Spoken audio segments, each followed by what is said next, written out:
Hello student, welcome you all. In previous class, we have studied about electric potential energy of point charges. Now we will discuss about electric potential energy of a dipole in uniform electric field. कोई electric dipole है जो कि uniform electric field में रखा हुआ है, तो उसके अंदर कुल कितनी इलेक्ट्रिक पोटेंशियल एनर्जी स्टोर होगी, इसके लिए हम एक्सप्रेशन फाइंड आउट करने जा रहे हैं. We considered an electric dipole having dipole moment P and is kept in uniform electric field by making an angle theta with direction of electric field. हमने consider कर लिया कि एक इलेक्ट्रिक डायपोल है. तो इलेक्ट्रिक डायपोल क्या होता है? Pair of equal and opposite charges separated by A small separation. हमने कंसीडर कर लिया कि एक इलेक्ट्रिक डायपोल है जिस पे एक साइड में चार्ज है यहाँ माइनस क्यू, दूसरा चार्ज है यहाँ पे प्लस क्यू, और दोनों चार्ज के बीच की जो सेपरेशन है वो है 2L है. और इसका जो डायपोल मोमेंट है P वो नेगेटिव से पॉजिटिव की तरफ होता है और P इक्वल्स होता है Q मल्टीप्लाइड बाई 2L. ये फर्स्ट चैप्टर में हम ऑलरेडी डिस्कस कर चुके हैं. डायपोल मोमेंट जो P है इससे इलेक्ट्रिक फील्ड थीटा एंगल पे अलाइंड है. ये जो ब्लैक लाइन हमने ड्रॉ किया हुआ है ये यूनिफॉर्म फील्ड का रिप्रेजेंटेशन है. यूनिफॉर्म फील्ड का रिप्रेजेंटेशन करते हैं हम लाइंस ड्रॉ करके विद इक्वल स्पेसिंग. तो इक्वल स्पेसिंग पे अगर हमने फील्ड लाइन ड्रॉ कर दी, ये फील्ड लाइन हमने ड्रॉ कर दी, तो ये यूनिफॉर्म फील्ड का रिप्रेजेंटेशन है. यहाँ पे यूनिफॉर्म इलेक्ट्रिक फील्ड है और यूनिफॉर्म इलेक्ट्रिक फील्ड यहाँ पे ई स्ट्रेंथ का है. वैसे ये डायग्राम हम पहले भी बना चुके हैं जब हमने एक्सप्रेशन डिराइव किया था torque acting on electric dipole kept in uniform electric field. तो सेम यही डायग्राम बनाया था और उसी से रिलेटेड कुछ कॉन्सेप्ट है भी यहाँ. अब जैसे ही इस डायपोल को हम यूनिफॉर्म फील्ड में रखेंगे by making an angle theta electric field के साथ थीटा एंगल पे, तो डायपोल के ये जो चार्ज हैं माइनस क्यू और प्लस क्यू, इन दोनों पे फोर्स लगेगा. जैसे यहाँ फोर्स लग रहा है F1, यहाँ फोर्स लग रहा है F2. इलेक्ट्रिक फील्ड लाइंस ऐसे ड्रॉ हैं पॉजिटिव से नेगेटिव की तरफ. इलेक्ट्रिक फील्ड लाइंस की यही डायरेक्शन होती है, यही कन्वेंशन हम कंसीडर करते हैं. तो ये जो डायपोल का चार्ज है पॉजिटिव या नेगेटिव की तरफ अट्रैक्ट होगा, तो इस चार्ज पे फोर्स इधर लगेगा, और दूसरा जो है ये चार्ज जो होगा नेगेटिव, ये पॉजिटिव की तरफ अट्रैक्ट होगा इस डायरेक्शन में. फोर्स और फील्ड दोनों यहाँ सेम डायरेक्शन में है, तो F1 इक्वल्स लिखा जाएगा प्लस के QE. फोर्स और फील्ड दोनों यहाँ अपोजिट डायरेक्शन में है. इलेक्ट्रिक फील्ड इस डायरेक्शन में है ऐसे, और फोर्स इस डायरेक्शन में एक्ट हो रहा है, दोनों अपोजिट है, तो यहाँ पे हो जाएगा माइनस का QE. बट फोर्स का मैग्नीट्यूड दोनों जगह सेम है, बस डायरेक्शन अपोजिट है, इसीलिए यहाँ पे नेगेटिव सिंबल यूज किया है. अब यहाँ पे हमें वर्क डन का एक्सप्रेशन फाइंड करना है, इलेक्ट्रिक पोटेंशियल एनर्जी का एक्सप्रेशन फाइंड करना है. तो इलेक्ट्रिक पोटेंशियल एनर्जी के बारे में हम पढ़ चुके हैं कि इसका रिप्रेजेंटेशन करते हैं हम U से, और जहाँ कहीं भी हमें एनर्जी का एक्सप्रेशन फाइंड आउट करना होता है हमेशा ही हम वर्क डन कैलकुलेट करते हैं, क्योंकि जो वर्क डन है वो हमेशा एनर्जी के इक्वल होती है. तो अगर हमें इलेक्ट्रिक पोटेंशियल एनर्जी का एक्सप्रेशन फाइंड करना है मतलब हम वर्क डन का एक्सप्रेशन फाइंड कर लेंगे, और जितना भी वर्क डन होगा उतनी ही पोटेंशियल एनर्जी होगी इस इलेक्ट्रिक डायपोल के अंदर जो कि फील्ड में रखा है. अब बात एक ये है कि यहाँ पे पोटेंशियल एनर्जी होगी ही क्यों? ये चार्ज है और ये जो फील्ड है ये भी चार्ज की वजह से होता है. तो जब एक चार्ज दूसरे चार्ज से इंटरेक्ट करता है तो इनके अंदर पोटेंशियल एनर्जी आ जाती है. ये हम पहले भी डिस्कस कर चुके हैं कि जो पोटेंशियल एनर्जी है वो इलेक्ट्रोस्टैटिक इंटरेक्शन की वजह से होती है. अगर एक चार्ज दूसरी चार्ज को इंटरेक्ट कर रहा है तो उनके अंदर एनर्जी आएगी, और उस एनर्जी को हम बोलते हैं इलेक्ट्रोस्टैटिक पोटेंशियल एनर्जी.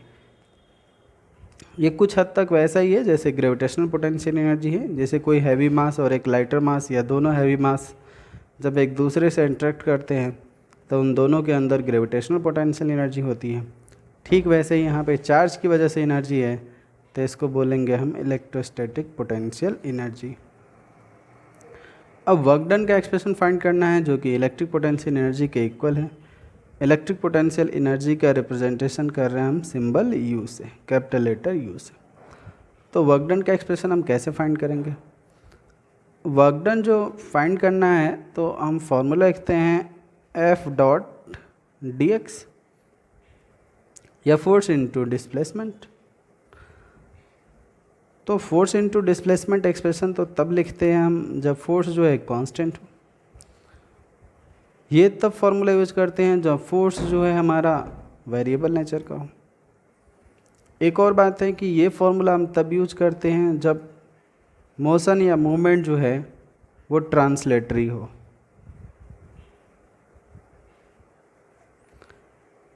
तो जब हमने torque acting on electric dipole kept in uniform electric field ये एक्सप्रेशन डिराइव किया था, तो वहीं पर डिस्कस किया था, या यहाँ भी हम डिस्कस कर ले रहे हैं, कोई ऐसी बड़ी बात है नहीं कि ये चार्ज है हमारा तो इस पर फोर्स लग रहा है F1 इक्वल्स क्यू ई, और ये चार्ज है तो इस पर फोर्स लग रहा है क्यू ई माइनस का। तो इस पूरे डायपोल पे क्यू ई और क्यू ई फोर्स लग रहा है, ये माइनस का है ये प्लस का। तो अगर मैं बात करूं कि इस टोटल डायपोल पे, इस पूरे डायपोल पे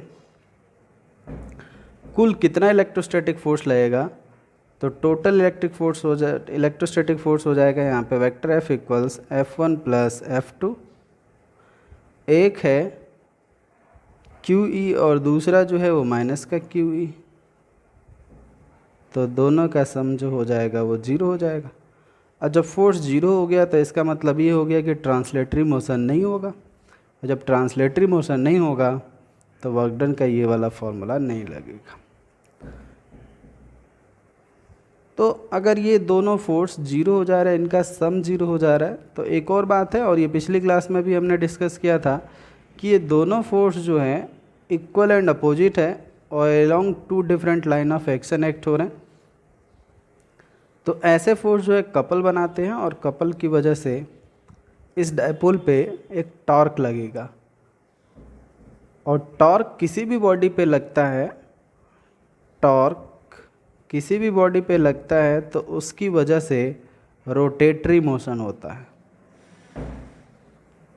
रोटेटरी मोशन होता है। तो जब रोटेटरी मोशन होगा तो वर्क डन कैसे फाइंड आउट करेंगे?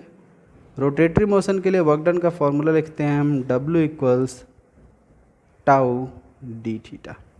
रोटेशनल मोशन में फोर्स के एनालॉन्ग होता है टाउ, और small displacement, small linear displacement dx के एनालॉग होता है D theta small angular displacement.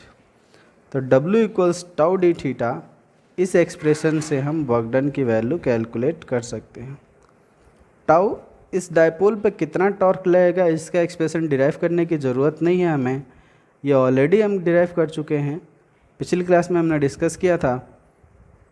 तो वहाँ पे हमने एक्सप्रेशन फाइंड किया था, टाउ इक्वल्स आया था रिजल्ट हमारा P E sine theta. Tau की इस वैल्यू को वर्क डन के फॉर्मूले में रख देंगे, डी डब्ल्यू इक्वल्स जो हम फॉर्मूला लिख रहे हैं टाउ डी थीटा, इसमें वैल्यू ले जाके रख देंगे टाउ की, तो ये हो जाएगा P E sine theta D theta. ये हो गया small work done D theta angle तक रोटेट करने का। तो टोटल वर्क डन अगर हमें फाइंड करना है तो हम इसको इंटीग्रेट कर देंगे। जब इस टर्म का इंटीग्रेशन करेंगे तो पता चल जाएगा कि टोटल वर्क डन जो है कितना है। एक बार फिर से देखते हैं हम इसे।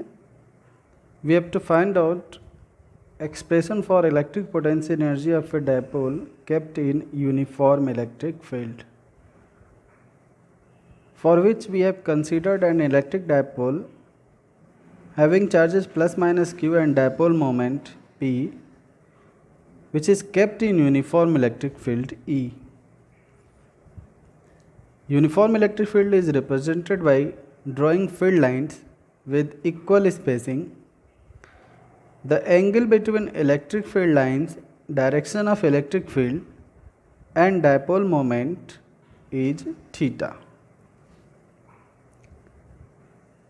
तो हमने इलेक्ट्रिक डायपोल को यूनिफॉर्म इलेक्ट्रिक फील्ड में रखा हुआ है। इलेक्ट्रिक फील्ड और डायपोल मोमेंट के बीच का जो एंगल है वो थीटा है। डायपोल एक तरफ पॉजिटिव चार्ज है, दूसरी तरफ इस पर नेगेटिव चार्ज है, फील्ड ये भी चार्ज की वजह से प्रोड्यूस हो रहा। तो जब ये चार्ज आपस में इंट्रैक्शन शो करेंगे, फील्ड लाइन ऐसे ड्रॉ है तो इधर की तरफ इफेक्टिवली पॉजिटिव चार्ज है और इधर क्या होगा, नेगेटिव, क्योंकि इलेक्ट्रिक फील्ड लाइन्स की डायरेक्शन होती है फ्रॉम पॉजिटिव टू नेगेटिव। तो जब ये चार्ज इन चार्ज से इंट्रैक्शन शो करेगा, ये चार्ज भी इन चार्ज से इंट्रैक्शन शो करेगा, तो इंट्रैक्शन की वजह से, इलेक्ट्रोस्टैटिक इंट्रैक्शन की वजह से जो एनर्जी होती है उस एनर्जी को बोला जाता है इलेक्ट्रिक पोटेंशियल एनर्जी। तो इस डायपोल के अंदर एक एनर्जी होगी जिसको हम बोलेंगे इलेक्ट्रिक पोटेंशियल एनर्जी, और उसी के लिए हम एक्सप्रेशन फाइंड आउट करने जा रहे हैं। तो अभी हमने डिस्कस किया कि यहाँ पे जो डायपोल रखा हुआ है यूनिफॉर्म फील्ड में, इसमें ट्रांसलेटरी मोशन नहीं होगा, लीनियर मोशन नहीं होगा, बिकॉज नेट फोर्स जो लगेगा ये जीरो है।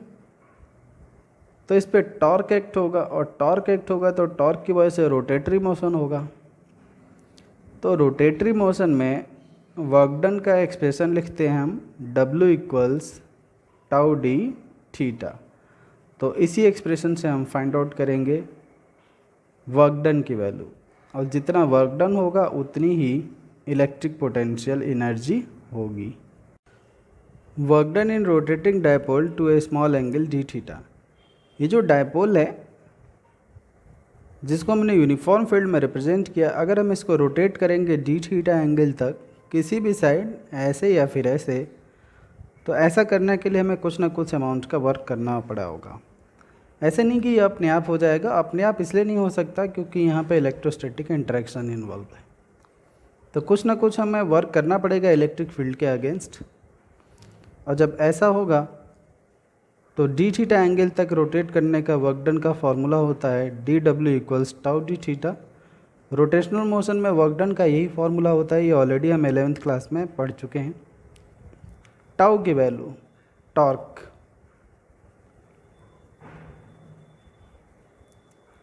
टॉर्क एक्टिंग ऑन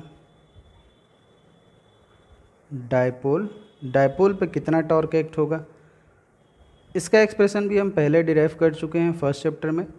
और टाउ इक्वल्स फॉर्मूला लिखते हैं हम PE साइन थीटा, जहाँ पे P जो है डायपोल मोमेंट है और E जो है स्ट्रेंथ ऑफ इलेक्ट्रिक फील्ड है। टाउ की इस वैल्यू को इस फॉर्मूला में पुट कर दे रहे हैं, तो DW equals tau d theta equals PE sine theta D theta. अब टोटल वर्क डन फाइंड करेंगे। अगर हमें डायपोल को θ1 से θ2 एंगल तक रोटेट करना है तो टोटल वर्क डन, तो W इक्वल्स लिखा जाएगा integral DW equals integral PE sine theta D theta. Dipole moment को रिप्रेजेंट करते हैं हम P से और स्मॉल लेटर p से। हमने कंसीडर कर लिया कि इनिशियली जो डायपोल का एंगल था इलेक्ट्रिक फील्ड से वो θ1 था और बाद में ये θ2 हो गया। तो इनिशियल वैल्यू या लोअर वैल्यू नीचे लिख लिया हमने, फाइनल वैल्यू या अपर वैल्यू हमने ऊपर लिख लिया। अब इसका इंटीग्रेशन करेंगे तो W इक्वल्स जो कांस्टेंट है बाहर लिख दे रहे हैं, डायपोल मोमेंट और इलेक्ट्रिक फील्ड दोनों कांस्टेंट है, ये चेंज नहीं हो रहे तो हमने बाहर लिख दिया integral sine theta D theta और लिमिट है θ1 से θ2 तक। इसका इंटीग्रेशन कर देंगे तो PE साइन का इंटीग्रेशन होता है माइनस कॉस थीटा θ1 से θ2 तक। अब लिमिट रख देंगे यहाँ पे, higher value minus lower value, तो W इक्वल्स हो जाएगा, माइनस को बाहर लिख दिया, माइनस PE सबसे पहले अपर वैल्यू फिर माइनस साइन के साथ lower value, cos θ2 minus cos theta 1। तो ये वर्क डन का फॉर्मूला है। और अभी हमने डिस्कस किया था कि जितना भी वर्क डन होगा उतनी ही पोटेंशियल एनर्जी होगी। तो यहाँ लिखेंगे this work done W will be equal to electric potential energy, जिसका रिप्रेजेंटेशन हम U से करते हैं। तो U इक्वल्स हो गया माइनस के PE cos theta 2 minus cos theta 1।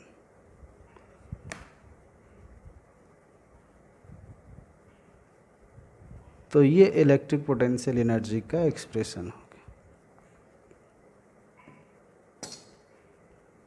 अगर क्वेश्चन में गिवन है कि dipole is rotated from 30 to 60 degree, 30 to 120 degree, 120 to 150 या 30 डिग्री कुछ भी, तो यहाँ पे इनिशियल एंगल और यहाँ फाइनल एंगल रखेंगे। मतलब यहाँ जैसे इनिशियल एंगल है 30 और फाइनल डिग्री है फाइनल एंगल है 50 डिग्री, तो यहाँ पे cos 30 लिख देंगे, यहाँ पे cos 50 लिख देंगे और इसकी वैल्यू सॉल्व कर लेंगे, जो भी आएगी वही फाइनल आंसर होगा। लेकिन कई बार ऐसा होता है कि क्वेश्चन में कि ये नहीं गिवन होता है कि dipole is rotated from initial angle to final angle. बस ये बोला होता है कि क्वेश्चन में कि डायपोल को हमने 30 डिग्री रोटेट कर दिया, 40 डिग्री रोटेट कर दिया, 60 डिग्री जो है रोटेट कर दिया। इनिशियल एंगल नहीं गिवन होता और नहीं फाइनल एंगल पूछा होता है। बस ये बोलता है क्वेश्चन में कि इतने डिग्री तक रोटेट कर दिया। तो इसका मतलब ये होता है कि बाय डिफ़ॉल्ट जो इनिशियल एंगल होता है, जो थीटा एंगल होता है, वो होता है 90 डिग्री। तो if initially dipole makes an angle theta 1 equals 90 degree with electric field. Dipole के एंगल का मतलब ही हो गया कि डायपोल मोमेंट और इलेक्ट्रिक फील्ड के बीच का एंगल। ये डायपोल मोमेंट की डायरेक्शन है और ये इलेक्ट्रिक फील्ड है, दोनों के बीच का एंगल है यहाँ पे थीटा। अगर इस डायपोल मोमेंट को मैं रोटेट करके इलेक्ट्रिक फील्ड के डायरेक्शन में कर दूँ तो एंगल हो गया 0 डिग्री। डायपोल मोमेंट में ये जैसे ये पेन के टिप की जो डायरेक्शन है, इसको मैं एज्यूम कर ले रहा हूँ कि ये डायपोल मोमेंट है, तो ये एंगल हो गया यहाँ पे 0 डिग्री। अब मैं इसको रोटेट करते जाऊँ, अब जो एंगल बना है यहाँ पे इलेक्ट्रिक फील्ड के साथ डायपोल मोमेंट का, वो है 90 डिग्री। फर्दर मैं रोटेट करता जाऊँ तो इलेक्ट्रिक फील्ड यहाँ पे इस डायरेक्शन में है ऐसे, जबकि डायपोल मोमेंट यहाँ पे इस डायरेक्शन में है, तो दोनों के बीच का एंगल हो गया 180 डिग्री। फिर मैं रोटेट करता जाऊँ ऐसे, तो ये एंगल हो जाएगा यहाँ पे 270 और फिर फाइनली यहाँ पे जो एंगल होगा वो हो जाएगा 0 डिग्री। तो क्वेश्चन में अगर इनिशियल एंगल नहीं दिया है और फाइनल एंगल पूछा नहीं है, बट क्वेश्चन में केवल ये लिखा है कि dipole is rotated bye 30 degree, 60 degree, 90 degree, 120 degree, केवल इतना ही लिखा हुआ है, तो वहाँ पे बाय डिफ़ॉल्ट यही मतलब होता है कि जो डायपोल का इनिशियल एंगल है, जो थीटा 1 है, वो 90 डिग्री है। और ये थीटा 1 90 डिग्री ही क्यों कंसीडर किया जाता है? क्योंकि जब हम थीटा 1 यहाँ पे 90 डिग्री पुट करेंगे तो cos 90 की वैल्यू हो जाएगी 0। तो जो 0 एनर्जी स्टेट होता है उसी को हम इनिशियल वैल्यू असाइन करते हैं, इसीलिए थीटा 1 जो है हम यहाँ पे 90 डिग्री ले लेते हैं। तो अब जब थीटा 1 90 डिग्री है तो थीटा 2 को हम सिंपली थीटा लिख सकते हैं।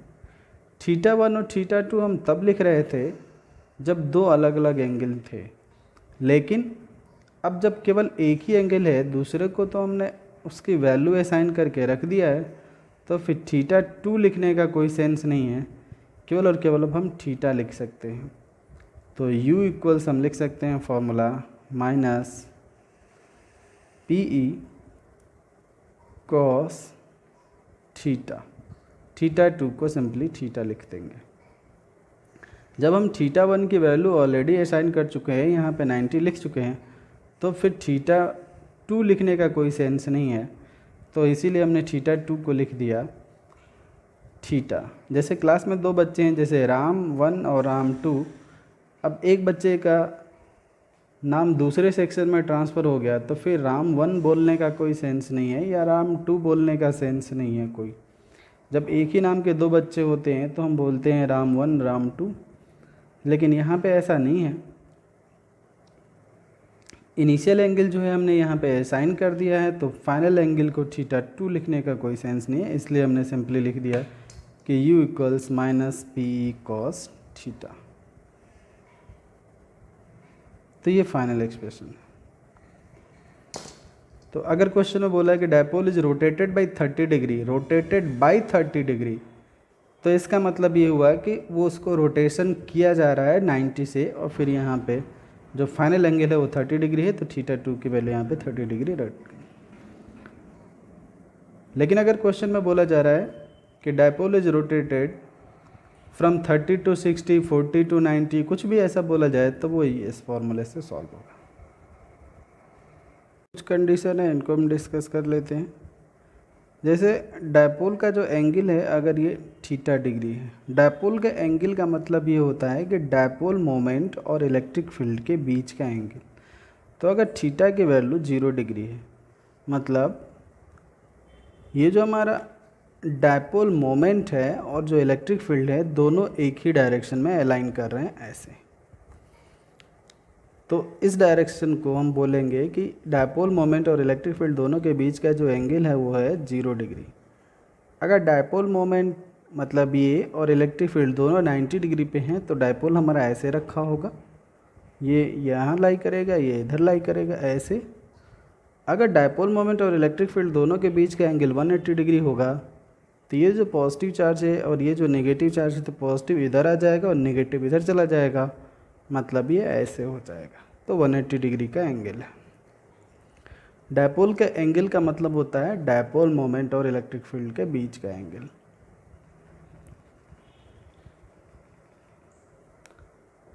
तो अगर थीटा की वैल्यू 0 डिग्री है, तो यहाँ पे हम 0 पुट कर देंगे, cos 0 की वैल्यू हो जाएगी 1, तो u इक्वल्स हो जाएगा माइनस की पी। थीटा की वैल्यू अगर 180 डिग्री है तो cos 180 माइनस 1 हो जाएगा, तो ये हो जाएगा प्लस का पी। और थीटा की वैल्यू अगर 90 डिग्री है तो cos 90 की वैल्यू हो जाएगी 0। तो इन सब में ये सबसे कम एनर्जी है माइनस पी। तो जब एनर्जी कम होती है तो स्टेबिलिटी आती है, तो इस कंडीशन को हम बोलते हैं कि ये स्टेबल इक्विलिब्रियम है।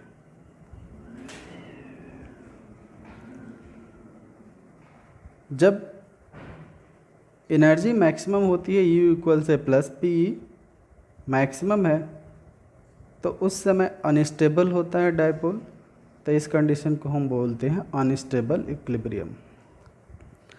और जब थीटा की वैल्यू 0 डिग्री है, तो इस स्टेट को हम बोलते हैं जीरो एनर्जी स्टेट, क्योंकि जो एनर्जी है डायपोल की वो 0 हो जाएगी। ये दोनों कंडीशन जो है ये इक्विलिब्रियम की कंडीशन होती है। इक्विलिब्रियम की कंडीशन का मतलब ये हो गया है कि इन दोनों ही कंडीशन में जो टॉर्क होगा वो 0 लगेगा। टॉर्क के लिए हम फॉर्मूला लिखते हैं tau equals P E sine theta. तो थीटा की वैल्यू चाहे हम 0 पुट करें चाहे हम 180 पुट करें, दोनों कंडीशन में टॉर्क जो मिलेगा साइन 0 और साइन 180 दोनों पे 0 मिलेगा। तो दोनों कंडीशन में यहाँ पे जो टॉर्क होगा 0 होगा, इसीलिए टर्म यहाँ पे इक्विलिब्रियम यूज हो रहा है। इक्विलिब्रियम का मतलब ये होता है कि बॉडी पे नेट फोर्स 0 लग रहा हो और नेट टॉर्क 0 लग रहा हो। अगर बॉडी हमारी रोटेशनल इक्विलिब्रियम की स्टेट में है तो टॉर्क 0 लगे, और ट्रांसलेशनल इक्विलिब्रियम की स्टेट में है तो नेट फोर्स 0 लगे। तो बॉडी जो हमारी ये जो डायपोल है, ये तो पहले से ही ट्रांसलेशनल इक्विलिब्रियम की स्टेट में है, क्योंकि नेट फोर्स इस पे 0 है, ये ऑलरेडी हम डिस्कस कर चुके हैं। अब यहाँ पे जो टॉर्क लग रहा है वो भी 0 है, क्योंकि थीटा यहाँ पे 0 और 180। तो इन दोनों केस में डायपोल जो होगा हमारा इक्विलिब्रियम की स्टेट में होगा, और इन दोनों स्टेट में डायपोल जो हो पे जो टॉर्क लगेगा वो 0 लगेगा। तो क्वेश्चन में कभी कभी ऐसे भी पूछ दिया जाता है कि what amount of torque will be acted when dipole is in state of stable equilibrium, तो 0। या फिर अनस्टेबल इक्विलिब्रियम में टॉर्क कितना लगेगा, तो 0। लेकिन अगर 0 एनर्जी स्टेट में पूछा जाए कि टॉर्क कितना लगेगा, तो 0 एनर्जी स्टेट में थीटा की वैल्यू कितनी है यहाँ पे 90 डिग्री, और जब थीटा की वैल्यू यहाँ पे 90 पुट करेंगे तो टॉर्क मैक्सिमम लगेगा तो यहाँ पे जो टॉर्क होगा वो मैक्सिमम होगा। तो जीरो एनर्जी स्टेट में जो टॉर्क लगता है डायपोल पे वो मैक्सिमम होता है। तो ऐसे 1 मार्क्स के क्वेश्चन जो है पूछ लिए जाते हैं, या फिर डेरिवेशन में भी 1 मार्क्स के क्वेश्चन ऐड कर दिए जाते हैं आखिरी में डेरिवेशन के फर्स्ट पार्ट सेकंड पार्ट में, और इस तरीके के क्वेश्चन पूछे जाते हैं कि डायपोल कब स्टेबल इक्विलिब्रियम में होगा, when dipole will be in state of unstable equilibrium, what amount of work will be done when a dipole is rotated from stable equilibrium to unstable equilibrium। तो ये question पूछा हुआ है कई बार कि एक डायपोल को हमने रोटेट किया स्टेबल से अनस्टेबल इक्विलिब्रियम में, कितना वर्क डन होगा।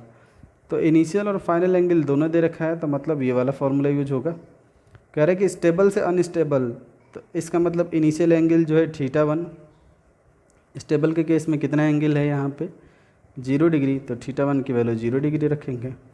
और to unstable equilibrium, rotation unstable तक किया जा रहा है, तो θ2 की जो वैल्यू होगी, जो फाइनल एंगल होगा वो हो जाएगा हमारा 180 डिग्री। तो यहाँ पे cos 180 रख देंगे और यहाँ पे रख देंगे cos 0, फिर उसको सिंप्लीफाई कर लेंगे तो पता चल जाएगा हमें कि कितना वर्क डन करना पड़ेगा। जो वर्क डन है वो पोटेंशियल एनर्जी के इक्वल है, तो जो पोटेंशियल एनर्जी का रिजल्ट आएगा वही वर्क डन का रिजल्ट होगा।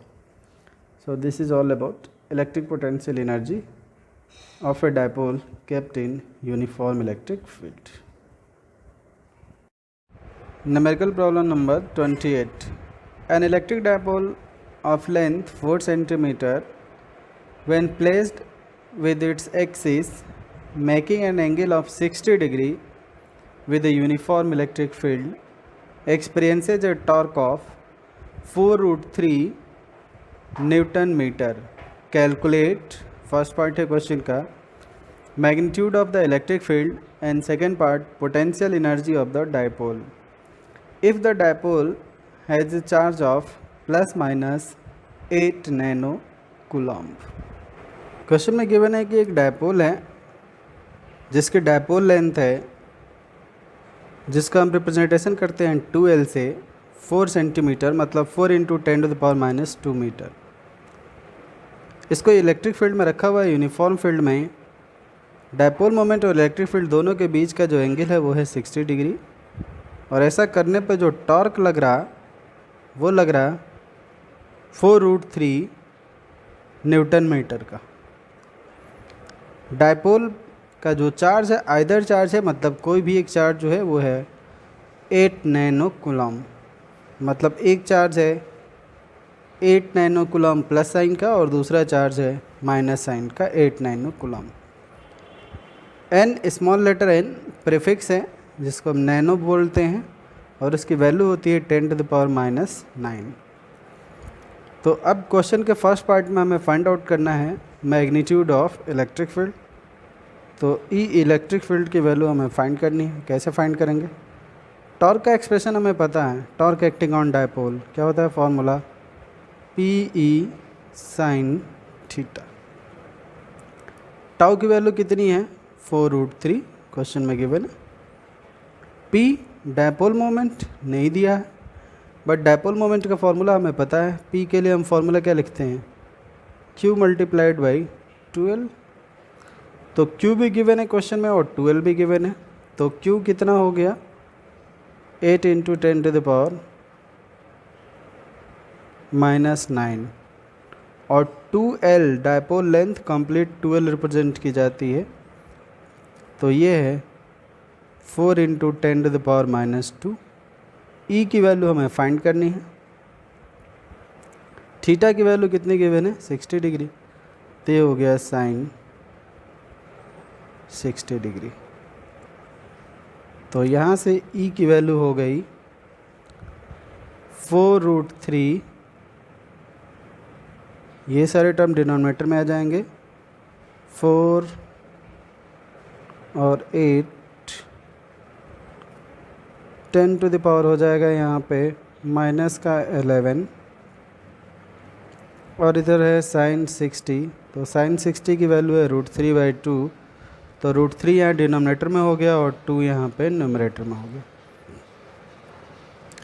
4 से 4 कैंसिल आउट हो गया, √3 से √3 कैंसिल आउट हो गया, 2 से ये 8 कैंसिल आउट हो जाएगा 4। इसको हम ऊपर लेके चले जाएंगे तो E इक्वल्स हो जाएगा 10 टू द पावर माइनस का 11/4। इसको ऊपर लेके चले जाएंगे तो ये प्लस हो जाएगा, तो 10 टू द पावर प्लस का 11 हो गया। एक जीरो इससे बाहर ले लिया तो ये हो जाएगा 10 इंटू 10 टू द पावर 10 और अपॉन हो जाएगा 4, मतलब हो जाएगा 2.5 इंटू 10 टू द पावर 10। और इलेक्ट्रिक फील्ड है, इलेक्ट्रिक फील्ड की यूनिट होती है न्यूटन पर कूलम। तो ये इलेक्ट्रिक फील्ड की वैल्यू फाइंड आउट हो गई। क्वेश्चन के सेकंड पार्ट में पूछा हुआ है कि पोटेंशियल एनर्जी कितनी होगी। तो अभी हमने डिस्कस किया था कि जब डायपोल में इनिशियल एंगल और फाइनल एंगल के बारे में कुछ ना लिखा हो, बस ये लिखा हो कि डायपोल इतने एंगल बना रहा है 30 डिग्री 40 डिग्री या जो भी है, या फिर ये बोले कि डायपोल जो है इतने एंगल पे रखा हुआ है, इनिशियल और फाइनल एंगल ना दिया हो, तो उस केस में पोटेंशियल एनर्जी का फॉर्मूला लिखते हैं माइनस पी कॉस थीटा। तो U इक्वल्स हो जाएगा P की वैल्यू, यही तो P की वैल्यू लिखी है हमने, तो P की वैल्यू है 8 into 10 to the power minus 9 into 4 into 10 to the power minus 2। E electric field कितना फाइंड किया हमने 2.5 इंटू 10 टू द पावर 10, और कॉस थीटा कितना है 60 डिग्री, थीटा की वैल्यू है 60 डिग्री। तो U इक्वल्स हो जाएगा माइनस के 8 multiplied by 4 multiplied by 2.5 multiplied by cos 60 की वैल्यू होती है 1/2 मल्टीप्लाइड बाई ये हो जाएगा 10 टू द पावर माइनस का 11 और ये 10, तो ये हो गया 10 टू द पावर माइनस का 1। तो U इक्वल्स हो जाएगा, ये मल्टीप्लाई हो गया तो हो गया 10 और ये 5 और ये 8, 40 into 10 to the power minus का 1। तो इसका मतलब हो जाएगा माइनस के 4 जूल। तो यही फाइनल आंसर। इतना ही करना था क्वेश्चन में, पोटेंशियल एनर्जी फाइंड करनी थी और इलेक्ट्रिक फील्ड की वैल्यू फाइंड करनी थी। तो दोनों सॉल्व हो गए question. Numerical problem number 29। A molecule of a substance has permanent electric dipole moment equal to 10 to the power minus 29 coulomb metre. A mole of this substance is polarized at low temperature by applying strong electric field of magnitude 10 to the power 6 volt per meter. The direction of the field is suddenly changed by an angle of 60 degree. Estimate the heat released by the substance in aligning its dipoles along the new direction of the field. For simplicity, assume 100% polarization of the sample.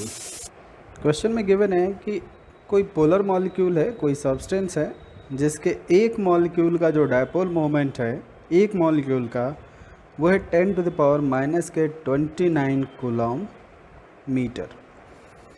इतना उसका dipole moment है एक molecule का, और उस substance का, उस material का एक मोल जो सब्सटेंस है वो पोलराइज किया जा रहा है by applying strong electric field. Strong electric field apply करके उन मॉलिक्यूल्स को हम पोलराइज कर रहे हैं, और इलेक्ट्रिक फील्ड की जो स्ट्रेंथ है वो है 10 to the power 6 volt per metre. The direction of the field is suddenly change by 60 degree. अब हमने क्या किया कि इलेक्ट्रिक फील्ड की डायरेक्शन को सडनली जो है चेंज कर दिया 60 डिग्री एंगल तक। तो हमें फाइंड करना है कि ऐसा करने से, एंगल चेंज कर देने से कितने अमाउंट की जो हीट होगी वो रिलीज होगी उस सब्सटेंस से।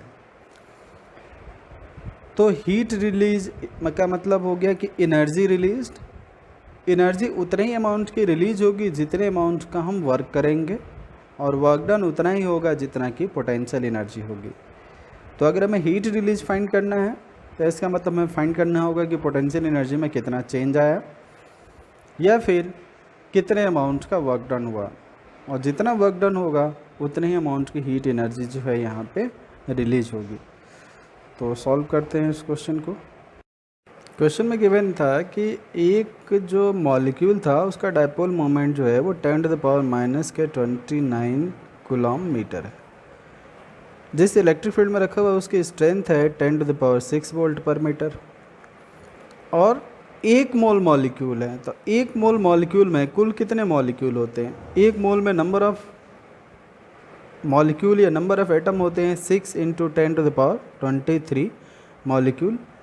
यह एटम ये एवोगाड्रो नंबर के इक्वल है, ये हमें पता ही है। अब अभी हमने डिस्कस किया कि जो हीट रिलीज होगी वो उतने अमाउंट की होगी जितना एनर्जी में चेंज आएगा। तो heat release will be equal to change in potential energy. अब पोटेंशियल एनर्जी में उतना ही चेंज आएगा जितना कि वर्क होगा। तो एक मॉलिक्यूल की पोटेंशियल एनर्जी में जो चेंज आ रहा है वो हमने एज्यूम कर लिया कि वो W अमाउंट का है। तो सारे के सारे मॉलिक्यूल में कितना चेंज आ जाएगा, इसको हम n से मल्टीप्लाई कर दें तो पता चल जाएगा हमें कि कितने अमाउंट की हीट जो है वो रिलीज होगी। तो W की वैल्यू कितनी होगी? W का फॉर्मूला लिखते हैं हम -k PE और cos θ2 माइनस cos θ1 cos θ1। अब क्वेश्चन में ये तो दिया है कि डायपोल को रोटेट कर दिया है 60 डिग्री। डायपोल को रोटेट किया है, मॉलिक्यूल का जो ओरिएंटेशन है वो चेंज हो गया है। चेंज हो गया है ऐसा बोलने का मतलब ये हुआ कि लिखा है क्वेश्चन में कि the direction of field is suddenly changed by an angle of 60 degree. तो ये बाद का एंगल है, मतलब θ2 की वैल्यू जो है वो कितना गिवन है? 60 डिग्री। θ1 भी क्वेश्चन में दिया है बट ये बात डायरेक्टली नहीं लिखी है। क्वेश्चन में लिखा है कि जो मॉलिक्यूल हैं वो फील्ड में रखे हुए हैं। तो सपोज कर लो कि ऐसे इलेक्ट्रिक फील्ड है, इलेक्ट्रिक फील्ड इस डायरेक्शन में है तो इधर इफेक्टिवली पॉजिटिव चार्ज है, इधर इफेक्टिवली नेगेटिव चार्ज है। ये इलेक्ट्रिक फील्ड की डायरेक्शन होगी। अब किसी भी पोलर मॉलिक्यूल को आप इलेक्ट्रिक फील्ड में रखोगे तो पोलर मॉलिक्यूल ऐसा मॉलिक्यूल होता है जिसमें पोल होते हैं, मतलब एक तरफ पॉजिटिव चार्ज होगा और दूसरी तरफ जो होगा वो क्या होगा? Negative charge. जब इस मॉलिक्यूल को स्ट्रॉन्ग इलेक्ट्रिक फील्ड में आप रखोगे तो ये फील्ड के अकॉर्डिंग अपने आप को अलाइन कर लेगा। तो फील्ड के अकॉर्डिंग जब अपने आप को अलाइन करेगा तो इस पोलर मॉलिक्यूल का जो नेगेटिव पार्ट है वो पॉजिटिव की तरफ आ जाएगा और जो उसका पॉजिटिव पार्ट है वो इस नेगेटिव की तरफ अट्रैक्ट हो जाएगा। तो इधर हो जाएगा नेगेटिव और इधर हो जाएगा ऐसे पॉजिटिव। ये बात क्वेश्चन में लैंग्वेज में लिखी है। अब पोलर मॉलिक्यूल का इधर नेगेटिव हिस्सा है उधर पॉजिटिव है, तो डायपोल मोमेंट की जो डायरेक्शन है वो होती है फ्रॉम नेगेटिव टू पॉजिटिव। तो डायपोल मोमेंट हो गया इस डायरेक्शन में। जो एक मॉलिक्यूल के साथ होगा वही दूसरे के साथ होगा, वही सबके साथ होगा। तो इलेक्ट्रिक फील्ड इस डायरेक्शन में है और डायपोल मोमेंट भी सेम इसी डायरेक्शन में है। तो दोनों के बीच का जो एंगल हुआ इनिशियली θ1 वो हुआ 0 डिग्री। अब क्वेश्चन में कह रहा है कि बाद में जो एंगल कर दे रहे हैं वो कितना कर दे रहे हैं हम? 60 डिग्री। तो θ1 0 डिग्री हो गया और θ2 हो गया 60 डिग्री। अब ये फॉर्मूला लगा दो आप। तो W इक्वल्स -k P की वैल्यू क्वेश्चन में दे रखी है 10⁻⁻29। इलेक्ट्रिक फील्ड की वैल्यू भी दे रखी है 10⁻6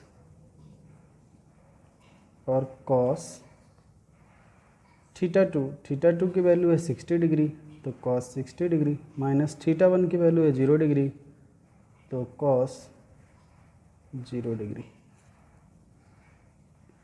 तो W इक्वल्स हो जाएगा -10⁻, इसको हम मल्टीप्लाई कर देंगे तो ये हो जाएगा 10⁻⁻23 इंटू cos 60 की वैल्यू है 1/2 और माइनस cos 0 की वैल्यू होती है 1। तो W इक्वल्स हो जाएगा, जब इसको सॉल्व करेंगे तो ये हो जाएगा माइनस के 1/2 और इस माइनस से मल्टीप्लाई के हो जाएगा ये प्लस तो प्लस का 1/2 मल्टीप्लाइड बाई 10⁻⁻23। तो हीट रिलीज फाइंड करना है। हीट रिलीज का फॉर्मूला क्या है? वर्क डन, मतलब work done multiplied by number of molecules. ये तो एक मॉलिक्यूल के ओरिएंटेशन चेंज होने की वजह से वर्क होगा, ये एनर्जी लॉस होगी, तो सबकी वजह से कितना होगा? तो heat released equals W multiplied by N। W की वैल्यू है 1/2 इंटू 10⁻⁻23 और इंटू एवोगैड्रो नंबर की वैल्यू है 6 इंटू 10⁻23। तो ये इससे कैंसिल आउट हो जाएगा, ये कैंसिल हो गया, तो यहाँ बचा 3। और वर्क है या एनर्जी है तो इसकी यूनिट होगी जूल। तो फाइनल आंसर हो गया ये 3 जूल। तो यही हमें फाइंड आउट करना था। बस इतना ही है इस क्वेश्चन में। फिर मिलते हैं नेक्स्ट लेक्चर में।